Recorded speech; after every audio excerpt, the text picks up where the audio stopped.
Buenas noches, saludo cordial para todos nuestros televidentes de Su Caso en Casa, el programa donde podemos dialogar sobre temas jurídicos con el vecino, con el amigo, con el familiar, para que entre todos tratemos de resolver esas situaciones cotidianas que se presentan en el área del derecho con los expertos que invitamos aquí. Soy Juan Carlos Hurtado Ochoa, director y presentador de este espacio de servicio de información.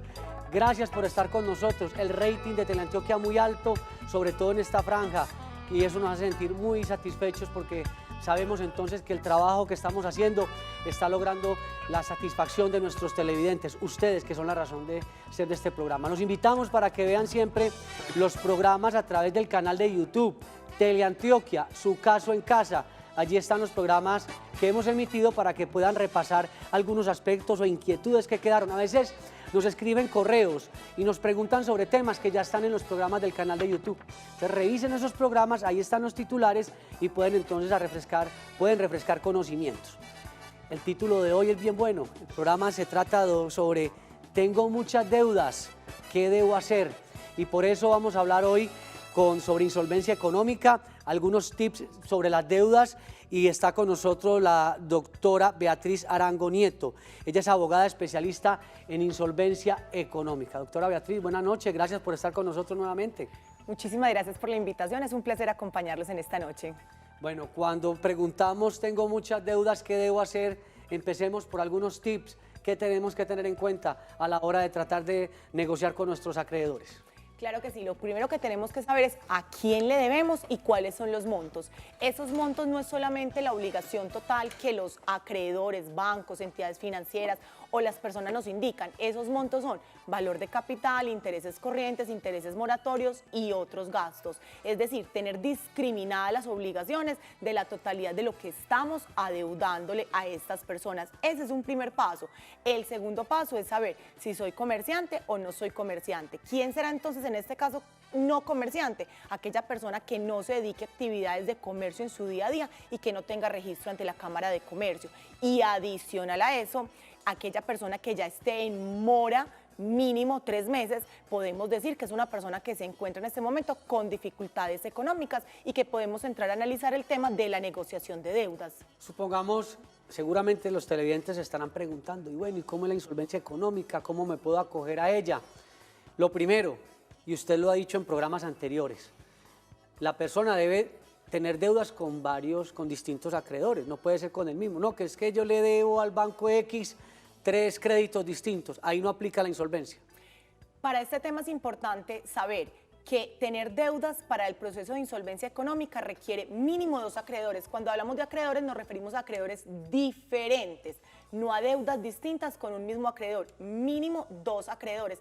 Pero las personas a veces no diferencian, dicen, no, es que yo solamente le debo a un banco un crédito, un hipotecario o tengo un préstamo de vehículo, pero no miran que también deben el impuesto predial, ahí está el otro acreedor, que deben semaforización, que deben fotomultas, y esas también son deudas con otros acreedores. Doctora Beatriz, ahí hay un punto interesante para tratar, y es que usted menciona el predial, y el predial es un impuesto que se paga al sector público, en las alcaldías, obviamente, el sector oficial, y en ese orden de ideas yo puedo llegar a hacer una conciliación o a buscar la insolvencia económica con el sector privado y también con el sector público. ¿Eso puede también suceder?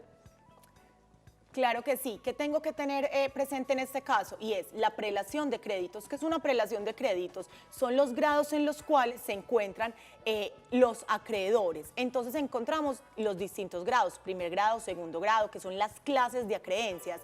Los fiscales están ahí. Cuando yo le debo a un municipio un impuesto, eso es un crédito, ¿qué? Un crédito fiscal de primera clase. Quiere decir que yo puedo negociar con entidades públicas o privadas en este mismo proceso, solamente que al momento de realizar el acuerdo, los pagos se van a realizar de conformidad a la prelación de créditos. Tenemos los laborales y los fiscales que están en ese grado primero junto con alimentos, y ya después pasamos a revisar las otras acreencias, si hay hipotecarios, prendarios, si son quirografarios. Esos créditos se van pagando en esa prelación. Vamos a hablar de ejemplos. Usted mencionaba predial, nos suena a todos. Habló de otros términos que son a veces muy jurídicos. ¿Qué tipo de deudas? Deudas así comunes. Una tarjeta de crédito. Exacto. Es un crédito quirografario. Okay. Es decir, las tarjetas de crédito, las letras, los créditos con el banco.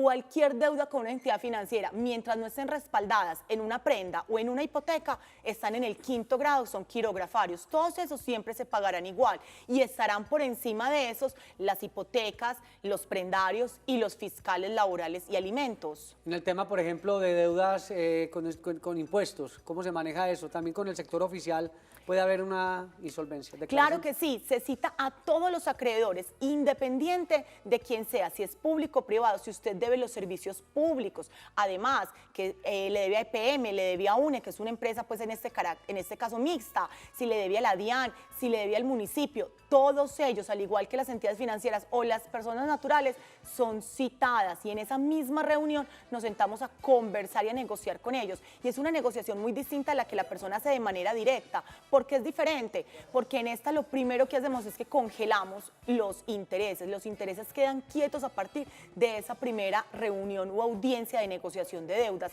tanto para los fiscales, en este caso, como para los privados. Muy bien. Hoy estamos hablando sobre el proceso de insolvencia económica. Usted, televidente, que ha tenido dificultades con deudas, con acreedores, y dice, pero yo hoy no tengo la manera de llegar a una conciliación rápida, no tengo los recursos, existen estos mecanismos. Vamos a ir a una corta pausa y seguiremos hablando sobre este importante tema con la doctora Beatriz Arango Nieto. Ya regresamos. Tengo muchas deudas, ¿qué debo hacer? ¿Quién no tiene deudas en este país? Recuerdo anécdotas de amigos que dicen que quien no tiene créditos, quien no tiene deudas no existe socialmente, y es verdad. Nuestros abuelos y nuestros padres hablaban que había que comprar todo de contado y ahorraban la platica. Ya estamos en un mundo que hay que conseguir muchas veces las cosas a crédito. Y ahí es donde vienen a veces los problemas, porque nos colgamos, nos quedamos sin trabajo, muchas situaciones. Doctora Beatriz, para lograr ese proceso de insolvencia económica, ¿cuáles son los pasos? Ya dijimos que hay que tener varios deudores o varios acreedores, deberle a muchas personas, más de dos o más de una. Eso es lo primero. Luego de establecida esa circunstancia, ¿cuál es el paso a seguir? Bueno, lo primero que tiene que tener en cuenta este deudor es que esta es una solución donde se busca sentar a los acreedores y realizar una negociación o un nuevo acuerdo de pago, diferente a refinanciar. ¿Qué es lo que vamos a hacer? Vamos a citarlos a contar el por qué su situación económica ahora cambió. Nadie está exento de quedarse sin empleo, de tener una calamidad doméstica, gastos adicionales o que un proyecto que tenía no resultó como inicialmente creía que iba a funcionar o como se proyectó al momento de adquirir los créditos. Entonces, ¿qué es lo que hacemos? Propuesta de negociación frente a los acreedores, una propuesta que realmente sea llamativa, que no va a ser igual a las cuotas pactadas inicialmente, pero que sea una propuesta donde se vea la intención de pago. En esta propuesta, ¿qué hacemos? Se la contamos a los acreedores dirán me gusta, no me gusta, harán contrapropuestas y buscaremos un punto medio. Si el punto medio se encuentra, lograremos un acuerdo, se levanta un acta de negociación de deudas. Si no se logra ese punto medio, nos vamos necesariamente a una audiencia con acuerdo fallido. Eso significa que nos tenemos que ir a un proceso liquidatorio. ¿Qué es un proceso liquidatorio? Es donde termina la audiencia de negociación, la parte de negociación, y será el juez civil de reparto, el juez civil municipal, quien nos nombre un perito liquidador y ese perito mire cuáles son los bienes que la persona tiene y los adjudique entre los acreedores que tenga la persona. Perfecto. Mariana, buenas noches. Buenas noches. ¿Cómo me le va, don Mariano? Muy bien, gracias a Dios. Ah, bueno, me habían dicho que era una televidente. Mi nombre es Mariano. Ah, Mariano, perfecto, don Mariano. ¿Cuál es su inquietud? Y gracias por estar con nosotros en la audiencia. Su programa y felicitándolos, muy interesante. Muchas gracias. Mira, aquí hablando de cómo resolver las deudas. Sí, yo te quería hacer una pregunta a la doctora. ¿Cuánto tiempo tarda por borrarlo a uno de Datacrédito? Esa es una pregunta muy importante porque uno a veces está en las centrales de riesgo, a veces se pone al día. El tema de insolvencia económica, ¿cómo aplica para quien ya llegó a un acuerdo, entonces siguen las centrales de riesgo? ¿Qué pasa en el sentido, bueno, doctora? Este proceso tiene una ventaja inmensa frente al tema del pago, porque una vez la persona llega a un acuerdo y el pago se hace de acuerdo a lo acordado, inmediatamente el conciliador reporta a las centrales de riesgos no solamente que se llegó a un acuerdo, sino además que el acuerdo ya se cumplió y las centrales de riesgos automáticamente reciben la notificación eliminan, sacan a la persona de esa calificación negativa que tienen en ese momento. Eso quiere decir que sale ese reporte de centrales de riesgos, distinto a cuando uno hace un acuerdo directamente con las entidades financieras. ¿Por qué? Porque usted lo hace directamente con las entidades financieras y digamos que ya cumplió el tiempo de que puso para pagar ese plazo. Usted queda sancionado el doble del tiempo, máximo 2 años. Acá no, acá usted se hace el reporte de que ya canceló y sale de las centrales. Se requiere tener abogado, es recomendable tener un abogado para adelantar estos procesos de insolvencia. ¿Qué tan importante? Porque sabemos que en el derecho hay algunos mecanismos donde le dicen no requiere abogado, hasta para una acción de tutela, no requiere abogado, pero depende de lo que usted vaya a hacer y vaya a pedir. A veces sí se requiere un acompañamiento jurídico fuerte para que las cosas funcionen. ¿Qué pasa con la insolvencia, por ejemplo? Bueno, mi recomendación es absolutamente siempre haga la solicitud en compañía de un abogado que sepa de este tema, que no todos los abogados manejan este tema por ser tan reciente. Okay.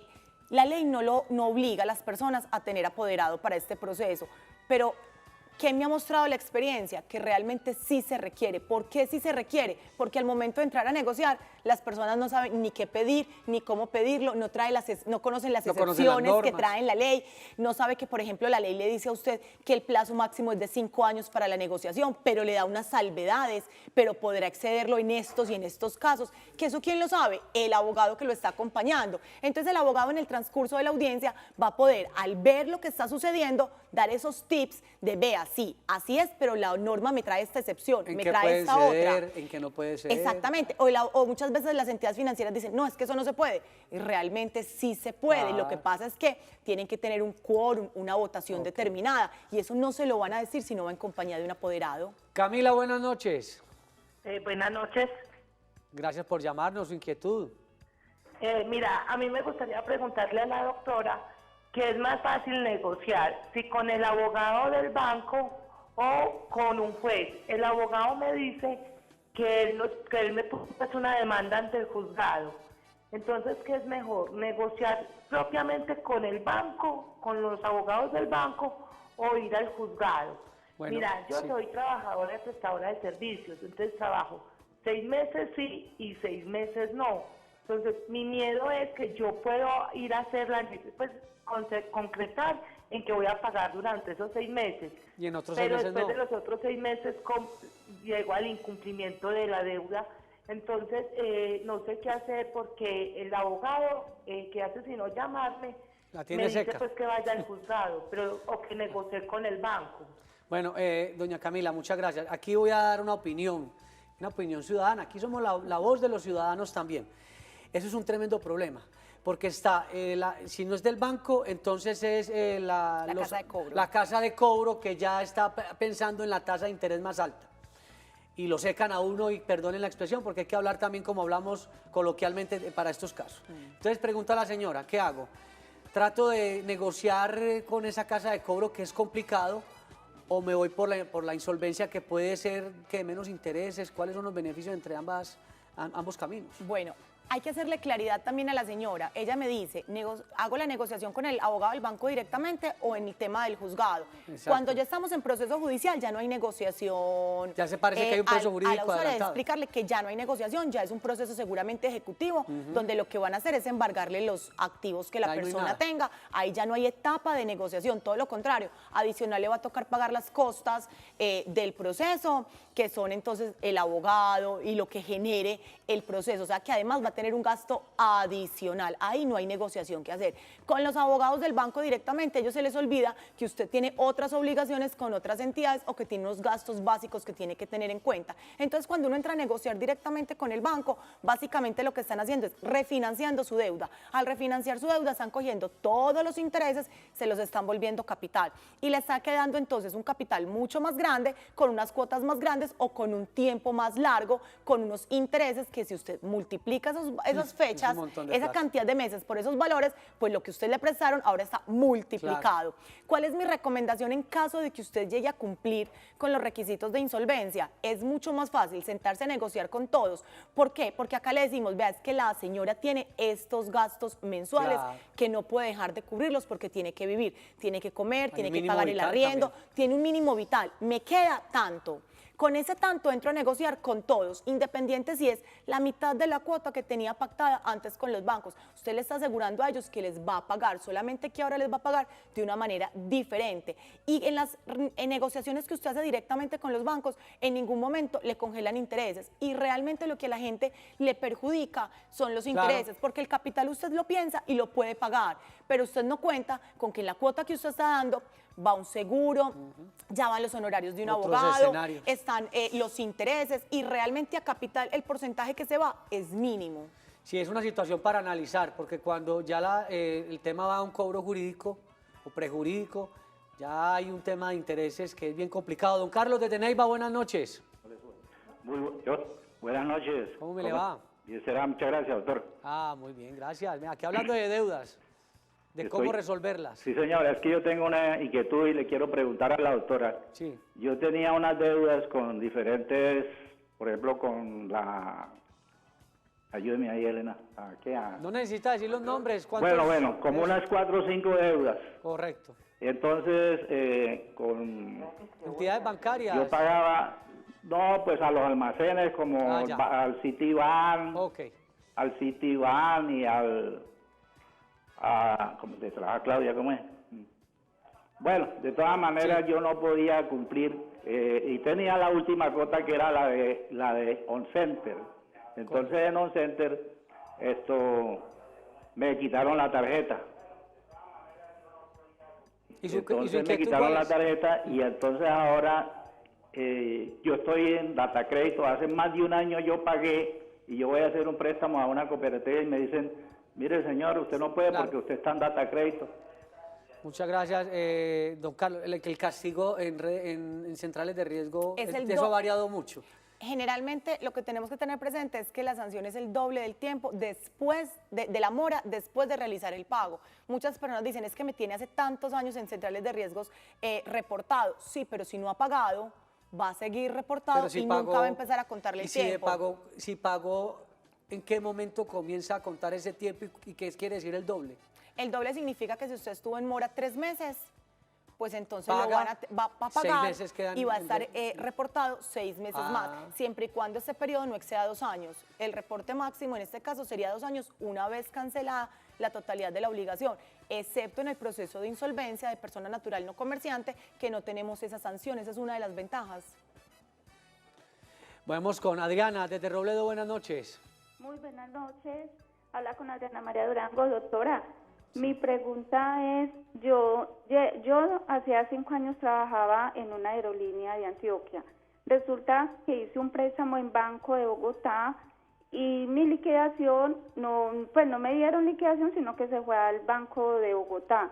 Ya voy a ajustar 3 meses, entonces mi pregunta es, ¿cómo puedo arreglar con el banco? ¿Cómo puedo ir? Porque tengo miedo de que pronto me manden a Data Crédito y no estoy laborando en este momento. Pero una pregunta, usted con el recurso de su liquidación que entendemos se fue al pago de la deuda, ¿usted sabe el saldo de la deuda en cuánto quedó? Porque si la deuda quedó saldada no habría problema, habría que mirar el escenario.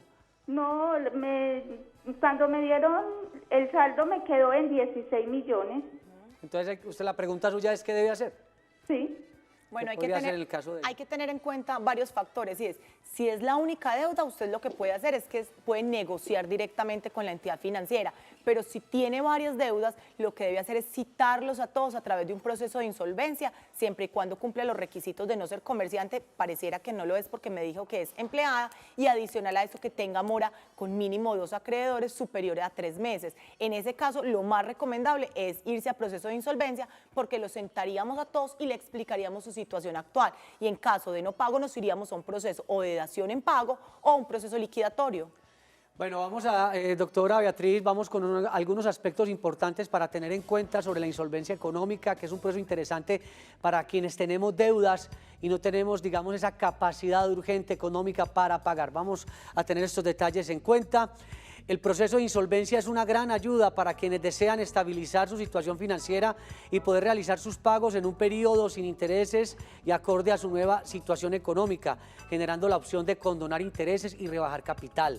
El proceso de insolvencia puede levantar embargos y detener remates judiciales, evitando que las personas pierdan sus bienes, puedan disponer de ellos y responder con ellos con el valor comercial y sin perder dinero en remates. Aquí hay una situación bien importante sobre este aspecto.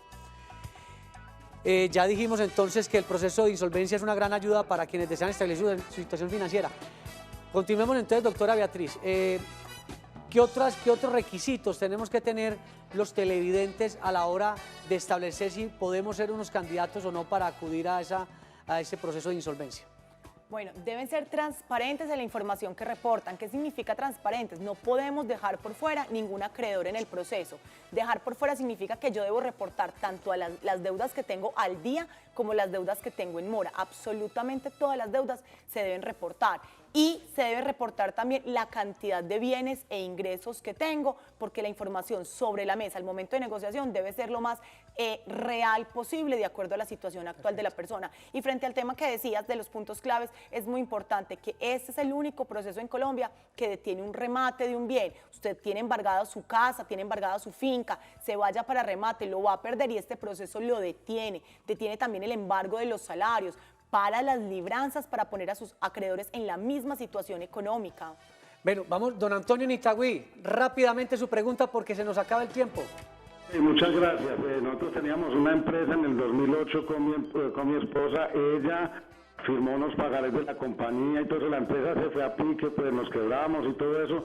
Lo perdimos todo, perdimos la empresa, perdimos la casa, quedamos absolutamente sin nada. En estos momentos quedamos simplemente con todos los problemas de data crédito, las deudas con todos los bancos y en este momento ni trabajo tenemos. Sí se puede hacer el trabajo de insolvencia ahí. Bueno, yo le pediría a nuestros televidentes, no sé, doctora, rápidamente que el televidente nos llame al final del programa, están los créditos de la doctora, o nos escriba al correo electrónico para ponerlo en contacto y que analicen ya ese caso en particular. Claro que sí. Si desea puede comunicarse con nosotros al 300-773-8959 y le resolveré todas las dudas. 300-773-8959 o nos puede escribir al programa. Muchas gracias, doctora Beatriz Arango Nieto, muy amable. Estuvo también con ustedes Juan Carlos Hurtado Ochoa en la dirección y presentación de este espacio informativo. Nuevamente, muy amables.